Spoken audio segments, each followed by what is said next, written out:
Hey guys, welcome back to the Volley. It's your girl Valerie Red, and I'm back with another video.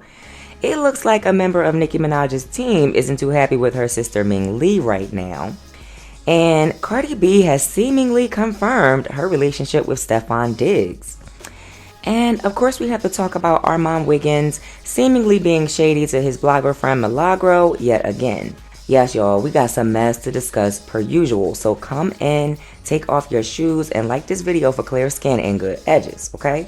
Okay, y'all, so I'm sure you guys have already seen the video of Cardi B and Stefon Diggs that went viral over this weekend of the two of them spending Valentine's Day together. Now, when this footage came out, people were convinced that this was Cardi officially going public with Stefon Diggs as her new man. And a lot of her fans were not happy about it. The Barty gang were basically saying that Cardi B downgraded, they were embarrassed for her, and y'all know the Barbs were going to have a field day with this, okay? One of the Barbs were calling Stefon Diggs and Cardi B twins because they had similar cases, basically alluding to Stefon Diggs, investigation for attempting to R-word, another man. Y'all, I can't, the shade on this internet, it just be a lot. But, that's not the point. I just, honestly, for me, when I saw this, it sent off some alarms in my head because I thought it was very ironic that Cardi never came out to confirm the Stefon Diggs rumors when they first came out back in October. If you guys remember, it was back in October that DJ Academics spilled the tea that Offset told him about Stefon and Cardi B. And Cardi B never came out to really clear up the rumors. She just was like, oh, I'm going to let these narratives run. I'm going to let these narratives fly. It's so funny. She had a Spaces live and she was talking about how she had multiple hoes. And when one hoe acts up, she goes to the other. I don't know. I can't really find the live. But I remember she basically said something to that effect. Comment below in the chat and let me know if y'all remember that Spaces live that she did a few months ago. Unfortunately, I can't find the audio. But she was saying something like, basically, she was going to let the rumors fly. It was funny. It was laughable. Her hoes were getting mad, unnecessarily. Right? So basically, Cardi was letting us know, like, yeah, she's outside. She's playing around in the sandbox, but that's not the guy. Right? That was basically what I got from it, because she never really mentioned anything. She just was kind of like, I'm gonna let the rumors fly because it's funny, so she never really cleared it up. So now that she's so comfortable to be seen out publicly with Stefon Diggs, I'm just like, it's a little ironic, right? And my spidey senses are definitely tingling, guys, so y'all already know what that means, okay? Another one of my theories is brewing, okay, surrounding this whole situation, and I'll probably talk to you guys more about that in another video, so just make sure that you're subscribed to the channel.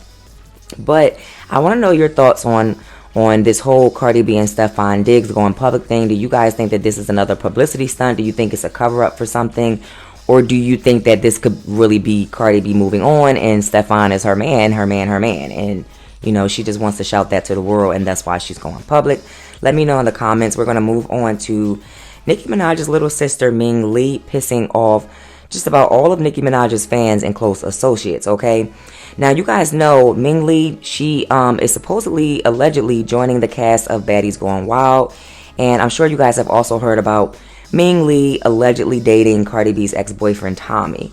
Now, for y'all who don't know, Tommy is the only other man that Cardi B has been linked to outside of Offset since, she became famous, right? She was dating Tommy while he was in prison. And that was her man for basically the entire time that she was on Love and Hip Hop. And then, after Love and Hip Hop, she got with Offset, so she was with Offset right after Tommy. Okay, so now you guys know who Tommy is, okay? Well, Tommy is now allegedly dating Nicki Minaj's little sister, Ming Lee. And the fans are not here for it. They are calling her a clout chaser. Even one of Nicki Minaj's employees and one of her closest associates, Pedro, spoke out about Ming dating Tommy and basically called her stupid. He said, so if your sister is dating your op's ex, what does that say about stupid aunt's sister? Like, be effing for real, bro. The stupidity is beyond compare, and so is the clout chasing. Child. Now, Pedro is somebody who is really, really close with Nicki. Okay, he worked with her on her Pink Friday 2 tour, and he allegedly was managing her social media at one point. Okay, he basically was the head barb for Nicki and the Barbs. So, the Barbs basically took what he said very seriously because of his proximity to Nicki. So one could only think that if Pedro is comfortable expressing these feelings publicly, then maybe Nicki Minaj might be feeling similarly, right? Maybe like they've already had a conversation about it, and, Pedro felt convicted, and justified in posting that post. It wouldn't be the first time that Nicki Minaj blasted her sister publicly, though. I don't have this live either, and it's breaking my heart, but I do remember hearing a station head live a little while ago where Nicki was dragging her sister for doing some interview, and she basically called her a clown and said that she lacked talent. She said something to the effect of, you can't catch talent like it's a cold, or you can't have talent passed down through genetics or through your genes, something to that effect. Comment in the comment section below and let me know if you guys remember that station head live that Nicki did, where she was like, coming for her sister and basically calling her a clown and a clout chaser. I say all of this to say that, I do believe that there could be some tension going on, behind the scenes right now between Nicki and her little sister.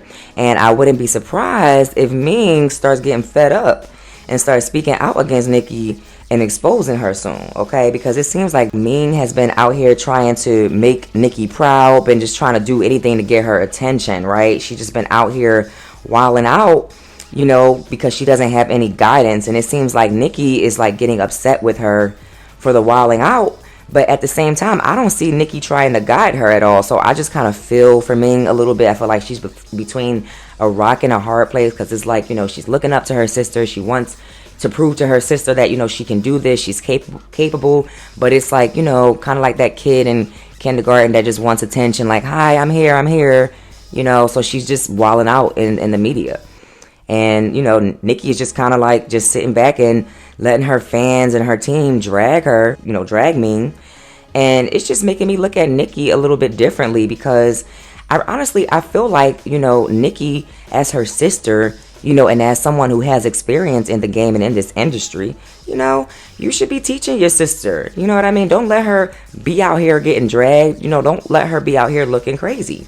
But that's just my opinion. You guys let me know what you think about this topic in the comments below. We're going to move on to our final topic. Child, the girls are fighting. The girls are fighting, child. Okay, it is always something going on in these YouTube streets. Okay, I swear, I feel like the drama of the YouTubers is sometimes more juicy and more entertaining than the celebrity drama. Okay, so Milagro Gramz took to her station head recently in tears, crying, basically because she doesn't have the funds to fight her case against Roc Nation, right? Y'all know she's in this court battle against Megan Thee Stallion. They're saying that she was a surrogate for Tory Lanez. She's got all of these charges coming against her on Megan's behalf, right? I'm sure you guys have heard this audio of her station head. If you guys haven't heard this audio, you guys can go over to Couture Bay's channel, because that's where I got the audio from. She has the full audio. Go check that out. Go show her some love. So in this audio, Milagro is basically talking about how money is the real reason why she's not going to win her case, right? She was saying that, initially the lawyers were basically telling her that they were going to help her out and they were going to take on her case at no cost. But now they're telling her something different and they're backpedaling. Okay, basically they want money. Okay, she also said that, there's people like academics who were extremely vocal, about Megan Thee Stallion and Tory, who felt the same way that she did, who had the means to fight federal cases, right? And, they spoke out and said that they would support her, but, now those people are nowhere to be found, okay? Now, here's where the shade comes in, okay? Because this audio clip started surfacing on February 15th, right?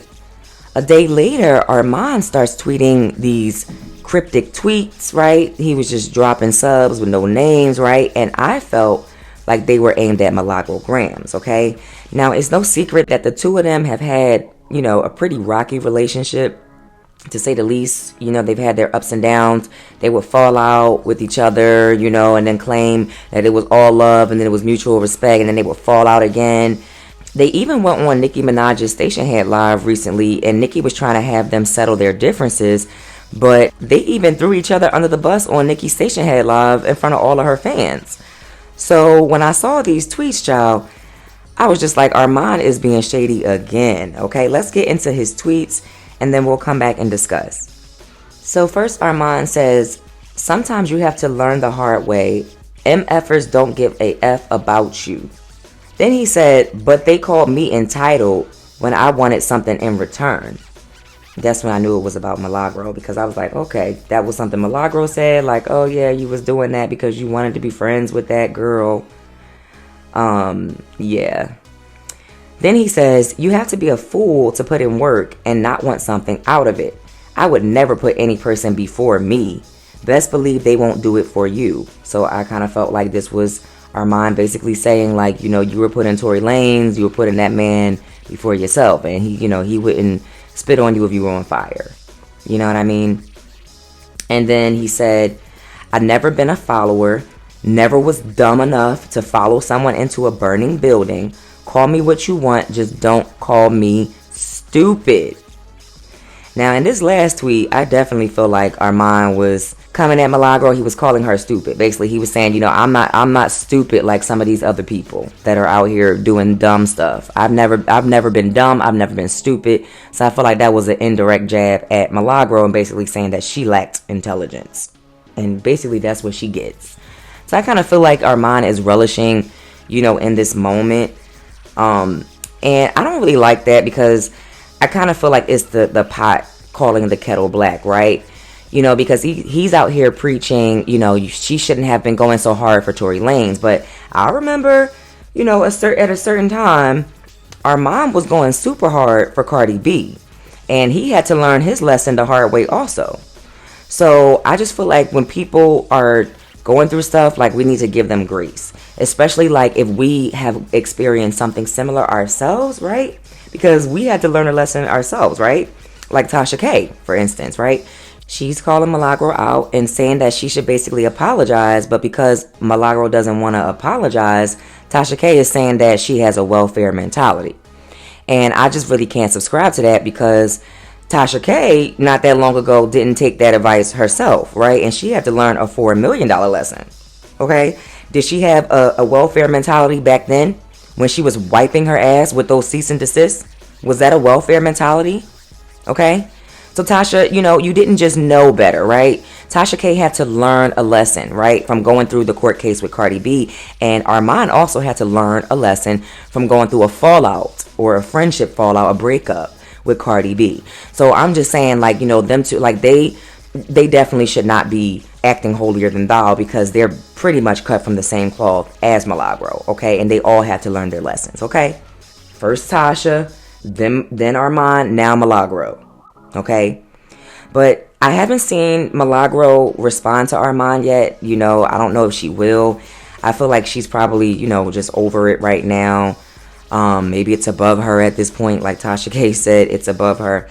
But what do you guys think about all of this? Are you guys team Armon? Are you guys team Millie? Let me know in the comments. Let me know your thoughts on all of these topics in the comments. Also, subscribe to the channel so that y'all can, you know, be notified every time I drop these good videos with this tea, okay? Also, like the video if you enjoyed the content, and I'll see you guys in my next video. Bye.